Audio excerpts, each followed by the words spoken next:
नमस्कार, मैं दीपक शर्मा, मेरे यूट्यूब मंच पर आपका स्वागत। दोस्तों, नीतीश कुमार की तबीयत नासाज है और नायडू बाबू नाराज चल रहे हैं। यानी मोदी जी की दोनों बैसाखियां हिल रही हैं और शायद इसीलिए मोदी और शाह आजकल अपने जानी दुश्मन उद्धव ठाकरे के आगे झुकते चले जा रहे हैं। आखिर दुश्मन के आगे गुजरात लॉबी को झुकना क्यों पड़ रहा है? ऐसी कौन सी मजबूरी है कि यहां भी नरेंद्र सरेंडर हो रहे हैं? अब दोस्तों, जिस खबर ने अचानक सियासत में हलचल पैदा कर दी है उसकी परतें तो एक एक करके मैं आज खोलूंगा, लेकिन मैं चाहता हूं आज आप सबसे पहले एक वीडियो देखिए। ये एक ऐसा वीडियो है जिसमें आपको सरेंडर के सबूत दिखेंगे। अब दोस्तों, ये जो वीडियो है ये बुधवार का है और मुंबई का है, और इस वीडियो में जो आप जिनकी पीठ देख रहे हैं ये उद्धव ठाकरे, शिवसेना के ओरिजिनल लीडर, और इनके बगल में जो साहब हैं वो देवेंद्र फडणवीस हैं, जो साइड फेस आपको दिख रहा है, महाराष्ट्र के chief minister, powerful chief minister, Modi ji के शिष्य, ब्लू आइड बॉय। ये वो फडणवीस हैं जो ठाकरे को दुश्मन मानते थे, ठाकरे की तरफ देखते नहीं थे। वो आज आप देखें इस वीडियो में झुककर प्रणाम कर रहे हैं ठाकरे को। जी हाँ, झुककर प्रणाम कर रहे हैं ठाकरे को। और ये जो साहब है बंद गले में, काले कोट में, इनका नाम राहुल नार्वेकर हैं। ये महाराष्ट्र के पावरफुल स्पीकर हैं। ये वो स्पीकर हैं जिन्होंने सदन में शिवसेना को तोड़ा था, उद्धव ठाकरे की पार्टी को तोड़ा था। आप कह सकते हैं कि उद्धव ठाकरे को तबाह करने में जिनकी सबसे बड़ी भूमिका थी वो स्पीकर आगे देखिए, पैर छू रहा है, कदमों में गिर रहा है उद्धव ठाकरे के। यानी अभी तक नरेंद्र सरेंडर थे, अब चेले भी सरेंडर हैं। अब दोस्तों, बात सिर्फ इस वीडियो पर खत्म नहीं हो रही, पैरों पर पड़ने पर खत्म नहीं हो रही। दरअसल देवेंद्र फडणवीस ने बाकायदा ऑफर दिया, गोल्डन ऑफर दिया उद्धव ठाकरे को। उन्होंने कहा है कि साहब, उद्धव ठाकरे डिसाइड करें और एनडीए में वापस शामिल हुए, हम पलके बिछाए बैठे हैं।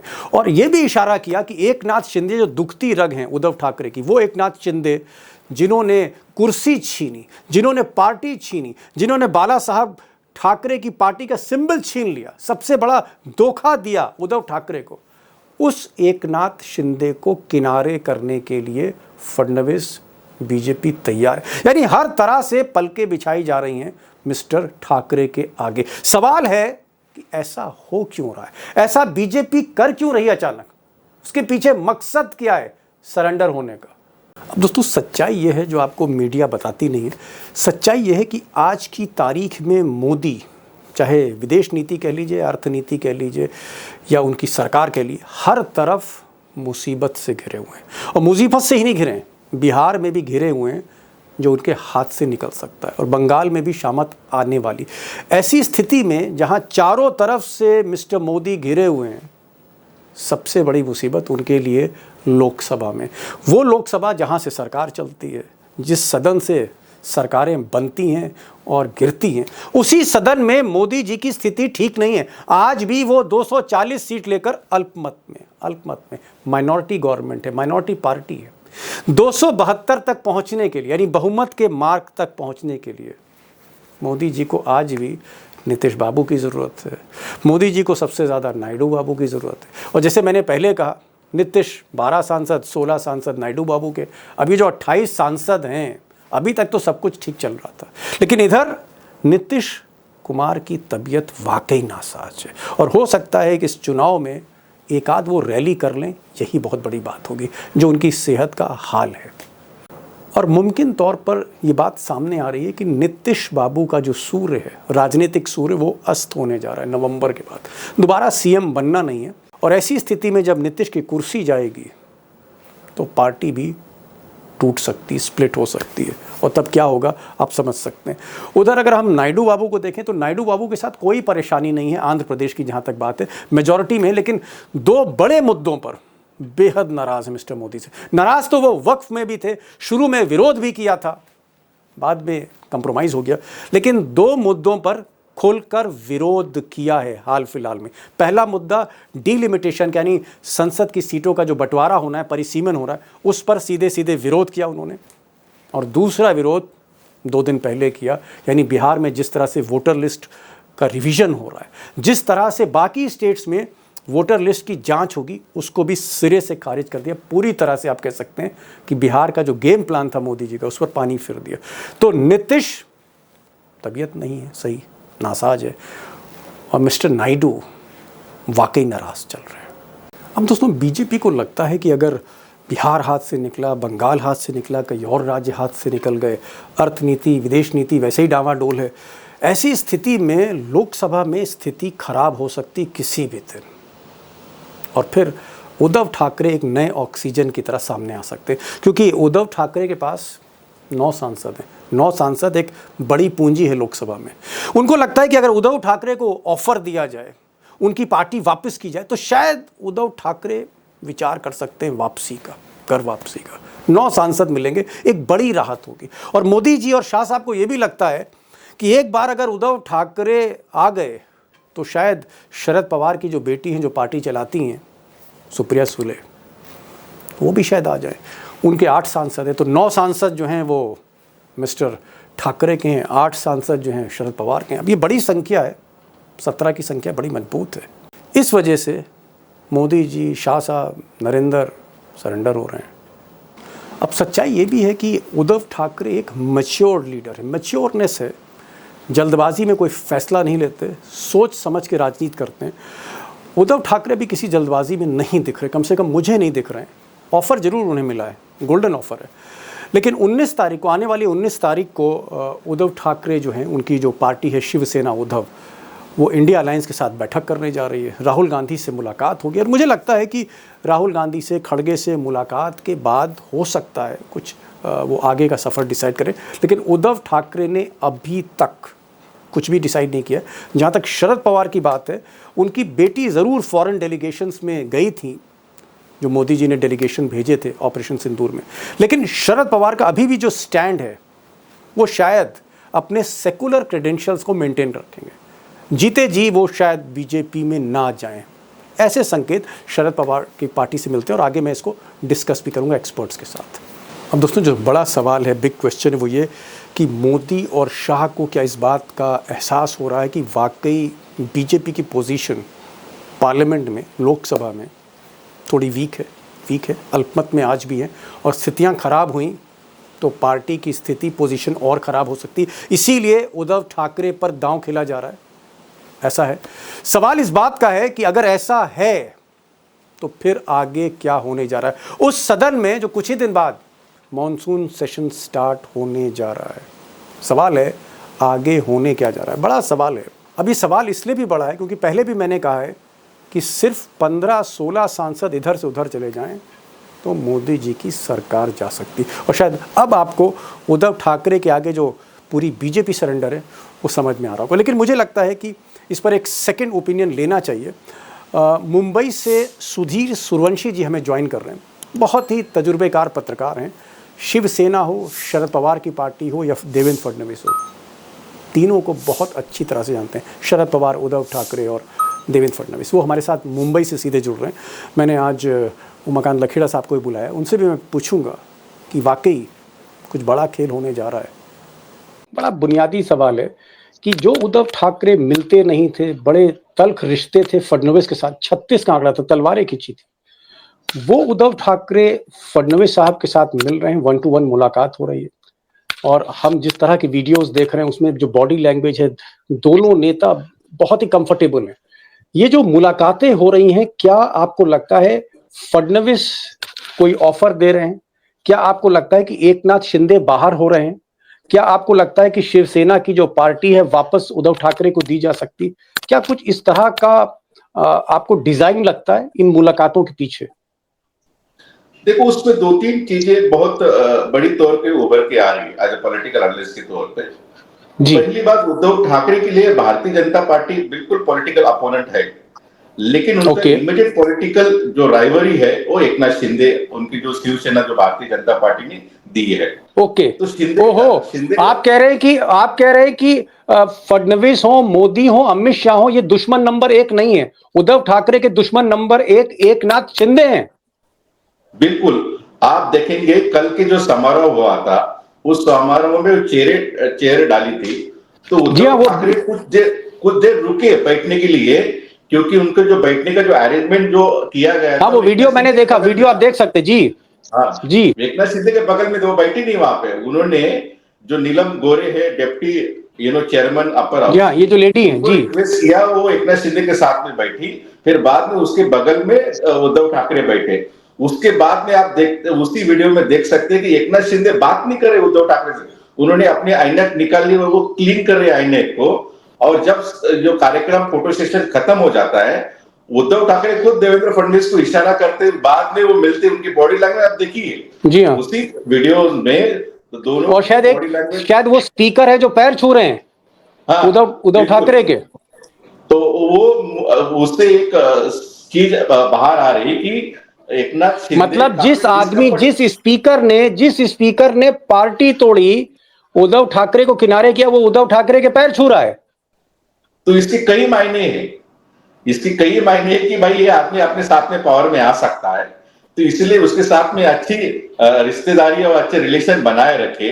पहले ही वो आदमी शिवसेना में था, आदित्य ठाकरे के अच्छे दोस्त भी माने जाते हैं वो जी स्पीकर। तो इसलिए मुझे लगता है कि अभी क्या होगा नहीं होगा हम बोल नहीं सकते, लेकिन जो दिख रहा है, ये दिख रहा है कि उद्धव ठाकरे और देवेंद्र फडणवीस साथ में आना चाहते हैं। अभी उसको उनको दिल्ली का आशीर्वाद है नहीं है, वो आगे वाली बात है। लेकिन इसमें एक और बात उभर के आ रही है कि देवेंद्र फडणवीस एकनाथ शिंदे के जो जो दागी विधायक है, जो दागी मिनिस्टर्स है, उनसे खुश नहीं है, क्योंकि उनके वजह से सरकार की जो छवि है बहुत खराब हो रही है, लोगों में गलत मैसेज जा रहा है। जिस तरह से जो शिंदे गुट के जो मिनिस्टर है संजय सिरसाट, उनका जो वीडियो वायरल हुआ बेडरूम का, वहां पे वो सिगरेट पी रहे, वो चड्डी बनियान पे बैठे, एक बड़ा बैग है वो पैसे के भरा हुआ है जैसे खोके कहते हैं, तो वो एक गलत मैसेज लोगों में जा रहा है। दूसरा, संजय गायकवाड़ नाम का जो शिंदे गुट का विधायक है, वो खाना अच्छा नहीं मिले इसलिए कैंटीन के जो स्टाफ को मार रहा है, वो भी चड्डी बनियान में दिख रहा है। तो उसकी वजह से उन्होंने बाकायदा बात भी रखी हाउस में कि इसके वजह से विधायक लोगों की, पूरे हाउस की गरिमा को खराब हो रही है, एक मैसेज गलत जा रहा है। और दूसरी अहम बात कि देवेंद्र फडणवीस चाहते हैं कि ठाकरे साथ में रह गए तो एक अच्छी पहल भारतीय जनता पार्टी के लिए रहेगी। लेकिन एक बड़ी बात जो है वो सुधीर जी ने कही, और उस बात का मर्म यह है कि शिंदे से फडणवीस नाराज हैं। शिंदे जो हैं वो उद्धव ठाकरे के दुश्मन नंबर 1 हैं। शिंदे ने उद्धव ठाकरे का घर छीन लिया, पार्टी छीन ली, सिंबल छीन लिया, सब कुछ हड़प लिया, और शिंदे अब फडणवीस की कुर्सी हड़पना चाहते हैं, उस कुर्सी पर नजर है। इसलिए शिंदे दोनों के दुश्मन, दोनों का अगर कॉमन एनिमी कोई है फडणवीस और आप कह सकते हैं उद्धव ठाकरे के, तो वो शिंदे ही हैं, और दुश्मन का दुश्मन दोस्त हो ही जाता है। ऐड कर लीजिए उसमें, फडणवीस के दुश्मन शिंदे क्यों है? एक्चुअली 2.5 साल पहले दोनों को अच्छे रिश्ते थे, अचानक ऐसा क्या होगा कि वो दुश्मन बन गए 2.5 साल? मुख्यमंत्री की नजर, कुर्सी पर नजर है उनकी, क्योंकि एकनाथ शिंदे की नजर मुख्यमंत्री की चेयर पे है। और देवेंद्र फडणवीस की हिस्ट्री हम देखेंगे तो आपको पता चल जाएगा, जिस तरीके से एकनाथ खड़से भारतीय जनता पार्टी के बहुत कद्दावर लीडर थे ओबीसी, उन्होंने कहा कि मैं सीएम बन सकता हूँ, सीएम बनना चाहिए, तो वो कट्टू साइज हो गए। पंकजा मुंडे, गोपीनाथ मुंडे की डॉटर, वो भी कट्टू साइज हो गई। विनोद तावड़े वो कट्टू साइज हो गए। अभी शिंदे की बारी है, मुझे नहीं लगता वो शिंदे को इतनी आसानी से छोड़ेंगे। इसलिए देवेंद्र फडणवीस और एकनाथ अपना उद्धव ठाकरे का, जैसे आपने कहा कि एनिमी नंबर 1 कौन है, वो एकनाथ शिंदे। एकनाथ शिंदे। लखेड़ा साहब पास आ रहा हूं। लखेड़ा साहब, ये जो डोरे अचानक डाले जा रहे हैं, रोमांस चल रहा है मुख्यमंत्री और उद्धव ठाकरे के बीच में, और ये रोमांस कब हनीमून में बदलता है हमें पता नहीं, लेकिन रोमांस चल रहा है, ये वीडियो कैमरा हर जगह दिख रहा है। मैं एक चीज जानना चाह रहा था कि अचानक जो उद्धव ठाकरे के प्रति बीजेपी झुक रही है, कल तक जानी दुश्मन थी, ऐसा तो नहीं है कि नीतीश कुमार की तबीयत नासाज है, नवंबर के बाद कोई भविष्य नहीं है नीतीश कुमार का, पार्टी स्प्लिट कर सकती है। इधर नायडू बाबू नाराज हैं, नायडू बाबू के पास 16 सांसद हैं, नीतीश के पास 12 सांसद हैं। अगर ये बैसाखियां खिसकी तो कहीं भी मोदी जी की कुर्सी जा सकती है। ऐसा तो नहीं है कि एक नई बैसाखी ढूंढ रहे हैं मिस्टर मोदी, मिस्टर लखेड़ा, नई बैसाखी ढूंढी जा रही है इसलिए डोरे डाले जा रहे हैं? देखिए, जब से मोदी जी की दिल्ली में सरकार बनी है, उनके 240 एमपी हैं बीजेपी के, जी और एक माइनॉरिटी गवर्नमेंट वो चला रहे हैं। बिल्कुल। उनकी बैसाखी के सहारे हैं चंद्रबाबू नायडू के, और चंद्रबाबू नायडू जिस तरह की पोजीशनिंग ले रहे हैं वो एक चिंता का विषय आगे चल करके हो सकता है। अभी तो कुछ नहीं है, अभी तो चंद्रबाबू नायडू पूरा एंजॉय कर रहे हैं। अभी वो ये जो उन्होंने लेकिन आगे बिहार कुछ को कर लेकर सकते के हैं। जी हाँ। कर सकते हैं, तो एक वो एक किस्म से बीजेपी के मन में एक संशय है कि कोई प्रेशर ग्रुप बिल्ड हो सकता है। दूसरी बात यह है कि नीतीश कुमार के साथ जो रिलेशनशिप है बीजेपी की, वो बड़ी नाजुक मुकाम पर है, क्योंकि 12 एमपी है नीतीश कुमार के, बिहार में चुनाव हो रहा है। अभी तो तत्काल तो 3 महीने 4 महीने तक तो कुछ नहीं होने वाला है, लेकिन देखिए अगर चुनाव में ये हार गए, एनडीए बिहार एनडीए। में हार गया, बीजेपी नीतीश कुमार हार गए, तो ऐसी सिचुएशन में पूरी डायनेमिक्स चेंज हो जाएंगी, ओह। डायनेमिक्स बदल जाएंगी, और एक उल्टी गिनती, एंटी मोदी उल्टी गिनती, कश्मीर से लेकर के कन्याकुमारी से लेकर के महाराष्ट्र से लेकर के केरल से लेकर के कर्नाटक से लेकर के शुरू हो सकती है। तो वो एक डैमेज कंट्रोल का तूफान आने के पहले अपने पिल्लर को मजबूत करना चाहते हैं। नंबर एक बात तो ये है। जी नंबर दूसरी बात यह है कि महाराष्ट्र के कॉन्टेक्स्ट में मुझे मुझे देखिए, जब तक पॉलिटिकल जो बयानबाजी होती है, एक बॉडी लैंग्वेज होती है, तमाम तरह की चीजें, मैं कन्विंस हूँ इस बात से कि इस तरह की चीजें हो रही हैं। लेकिन इसमें क्या है कि जब कोई डील होती है तो डील को टॉप टू बॉटम एक आकार देने की कोशिश की जाती है, और बंद कमरे में बैठ करके बातें की जाती है। ऐसा नहीं हो सकता कि पब्लिक रैली में किसी ने पुचकार दिया और एकदम जाकर के आपने पोजीशन ले ली। तो मुझे लग रहा है कि हमें इंतजार करना होगा कि आने वाले डेवलपमेंट, देखिए 21 तारीख से पार्लियामेंट का सेशन शुरू हो रहा है। अपोजिशन एक बहुत बहुत ऑफेंसिव है, बहुत एग्रेसिव अपोजिशन की पोजीशन इस समय पार्लियामेंट में है, क्योंकि बहुत सारे मुद्दे हैं, पहलगाम है और तमाम तरह के मुद्दे हैं, ट्रंप का जो पोजिशनिंग ली उन्होंने सीज फायर वगैरह वगैरह पर। तो ऐसी सिचुएशंस में कांग्रेस, शिवसेना, आम आदमी पार्टी, तमाम तरह के जो लोग हैं उनकी जी पोजीशन रही है, तो उसको रिड्यूस करने के लिए, कंफ्यूजन पैदा करने की भी कि एक चाल हो सकती है कि कोई ऐसा चाल चल दो जिससे इंडिया अलायंस में कोई टूट कंफ्यूजन पैदा हो। सुधीर जी, क्या आपको लगता है कि ये जो बातचीत शुरू हुई है फडणवीस और उद्धव ठाकरे के बीच में, एक नया रोमांस शुरू हुआ है, इसका ऑब्जेक्टिव क्या ये हो सकता है, अगर हम कोई अर्थ निकालें, कि उद्धव ठाकरे की शिवसेना शिंदे से लेकर उद्धव ठाकरे को दे दी जाएगी?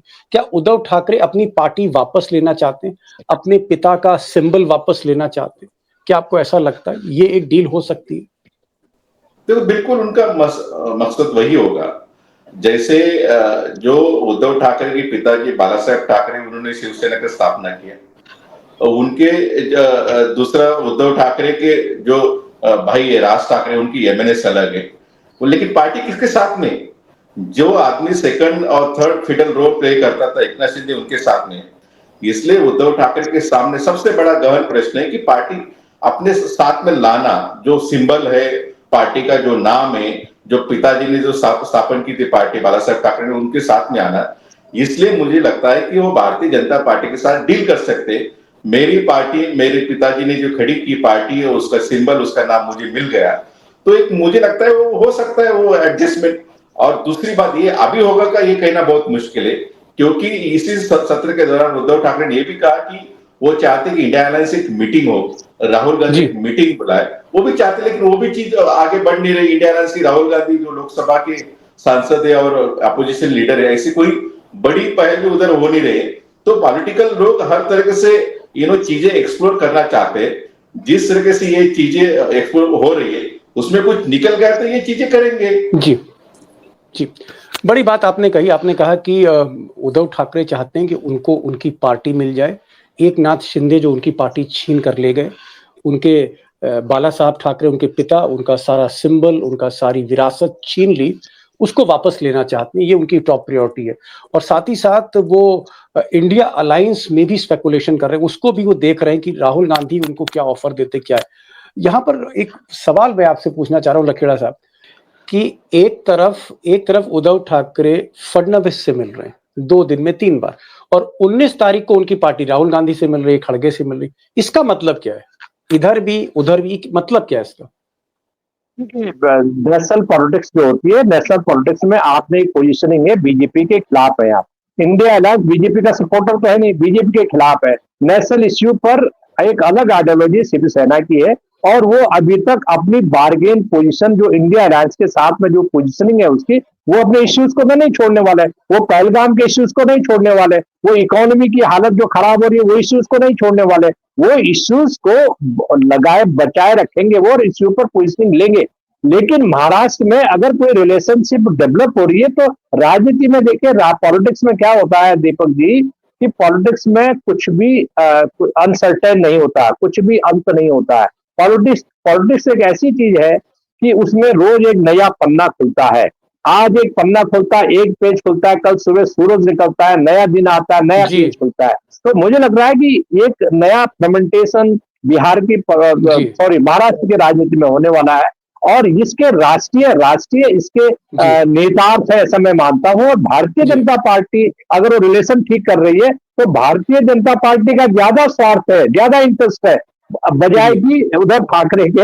ऐसा मैं मानता हूं, बीजेपी ज्यादा इंटरेस्टेड लग रही है मेरे को जी। जी लखला साहब कह रहे हैं कि उद्धव ठाकरे काफ़ी मैच्योर हैं और वो अभी जल्दबाजी में कोई फैसला नहीं लेंगे, इसीलिए वो इंडिया अलायंस की बैठक में भी शामिल होंगी। उनकी पार्टी फडणवीस से भी मिल रहे हैं। तोल मोल का एक मौसम है, अभी देख रहे हैं कि किस कहाँ से क्या ऑफर है, उसके बाद वो डिसाइड करेंगे। और एक बड़ी बात उमाकांत लखेड़ा ने कही, उन्होंने कहा कि दरअसल जरूरत मोदी को है, उद्धव ठाकरे की। उद्धव ठाकरे को इतनी जरूरत नहीं है क्योंकि संख्या बल जो है नीतीश के जाने के बाद या नीतीश की पारी समाप्त होने के बाद थोड़ा सा झटका मोदी को लग सकता है। एक और सवाल बड़ा इंपॉर्टेंट मैं सुधीर जी आपसे पूछना चाहता हूँ। आप शरद पवार के भी बहुत क्लोज हैं, उद्धव के भी क्लोज हैं, फडणवीस को अच्छी तरह से जानते हैं। शरद पवार की जो बेटी हैं सुप्रिया सूले, उनकी जो नजदीकियां सरकार के साथ हैं, जिस तरह से डेलीगेशन से उनको बाहर भेजा गया, क्या आपको लगता है कि आफ्टर शरद पवार या शरद पवार रिटायर हो जाएं, एक क्योंकि उम्र भी हो चुकी है, क्या शरद पवार के रिटायर होने के बाद कोई मर्जर हो सकता है एनसीपी में और वो इंडिया अलायंस को छोड़ सकती है? या आपको लगता है कि शरद पवार के बारे में जो हम लोग सुनते हैं कि शरद पवार छोड़ देंगे इंडिया अलायंस को और मोदी के साथ चले जाएंगे, वो सिर्फ एक रूमर है? देखो, जब तक शरद पवार पार्टी की मुखिया है, मुझे नहीं लगता वो भारतीय जनता पार्टी के साथ डायरेक्टली जाएंगे। लेकिन शरद पवार जैसे रिटायर हो गए पॉलिटिक्स में, और पूरी जो उनकी राजनीति की जो डाकडोर है वो सुप्रिया सुले के हाथ में सौंप दी। अभी जो एम लीडरशिप है वो क्या करती है तो उसके ऊपर पूरा डिपेंड है। लेकिन ये एक बात अहम है, जैसे हम कहते हैं कि there are no permanent friends and permanent enemies, the permanent are only interest. अभी दोनों के इंटरेस्ट साथ में जमेंगे, साथ में रहेंगे तो कुछ भी हो सकता है राजनीति में। जैसे हमने महाराष्ट्र में जो एक दूसरे के देखते नहीं थे, पूरे 36 के आंकड़े थे, उद्धव ठाकरे और देवेंद्र फडणवीस, अभी उनको एक डायलॉग की विंडो ओपन हो चुकी है। तो विंडो ओपन होना ये भी बहुत बड़ी बात है, जो आदमी एक दूसरे से बात नहीं करता था। तो इसलिए राजनीति में शरद पवार जी भी हमेशा कहते हैं कि राजनीति में हमेशा डायलॉग होना चाहिए। वो उसका आउटपुट क्या निकलता है वो दैट इज नॉट मैटर, लेकिन डायलॉग हमेशा होना चाहिए, क्योंकि nobody is untouchable in politics. उसी तरह से मुझे लगता है कि महाराष्ट्र और इंडिया की राजनीति हो तो एक अलग तरह के रीअलाइनमेंट भी हो सकता है, क्योंकि जिस तरीके से चीजें हो रही है। जी लखड़ा साहब, आखिरी सवाल, क्या आपको लगता है कि अगर अगर जिस तरह से सुधीर जी बोल रहे हैं कि अगर कोई गोल्डन ऑफर दिया जाता है उद्धव ठाकरे को, तो क्या राहुल गांधी भी कोई गोल्डन ऑफर दे सकते हैं? राहुल गांधी क्या रोक सकते हैं? उद्धव ठाकरे को रोकने की कोशिश करेंगे? क्योंकि अगर उद्धव ठाकरे एनडीए से बाहर जाते हैं, केजरीवाल निकल चुके हैं पहले ही, ममता बनर्जी का कोई भरोसा नहीं है, शरद पवार की जो बेटी हैं वो कहीं ना कहीं अभी भी थोड़ा सा उनका एक सिंपैथी बीजेपी की तरफ है। क्या आपको लगता है कि खड़गे और राहुल गांधी 19 तारीख को जो बैठक हो रही है, रोकने की कोशिश करेंगे उद्धव ठाकरे को?